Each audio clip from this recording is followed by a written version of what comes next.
BJP করার শাস্তি, বাড়িতে ঢোকার রাস্তায় তৃণমূলের পার্টি অফিস। হাসনাবাদের খাঁপুকুরে তৃণমূলের বিরুদ্ধে দাদাগিরির অভিযোগ বিজেপি কর্মীর বাড়িতে ঢোকার রাস্তায় তৃণমূল অস্থায়ী পার্টি অফিস তৈরি করেছে। ত্রিপলের ছাউনি দিয়ে পতাকা টাঙিয়ে অস্থায়ী পার্টি অফিস তৈরি করেছে তৃণমূল নেতৃত্ব। কিন্তু কেন এই পার্টি অফিস তৈরি করা হলো? বিজেপির অভিযোগ যে বিজেপি করার অপরাধী এই পার্টি অফিস তৈরি করা হয়েছে। বিজেপি কর্মীর পরিবারের তরফে এই দাবি করা হচ্ছে। আর এদিকে রাস্তা আটকে যাওয়ায় বিপাকে বিজেপি কর্মী শচীন দাসের পরিবার। শাসক দলকে দান করা জমির ওপরেই পার্টি অফিস করা হয়েছে দাবি করেছে তৃণমূল। এখন অবস্থা আমরা যেতে পারতেছি না, আমাদের এই বেড়া টেড়া দিয়ে দিয়েছে, আমরা এখন এর ফলে পড়ে আছি। আমাদের কোনো কিছু সুযোগ সুবিধা কোনো কিছু পাচ্ছি না, আমরা বাইরে বেরোতে পারছি না।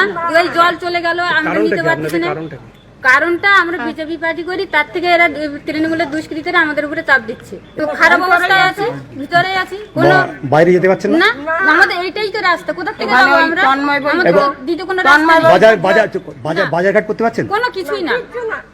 কি করে করবো আমরা? আমাদের রাস্তাটা কই যাবো কি করে? এই তো কাঁঠাওয়ালা দেখতে পাচ্ছ তোমরা। প্রশাসনকে জানাননি আপনারা? জানিয়েছি, কোনো রায় দিচ্ছে না, এখনো কোনো কিছুই বলেন।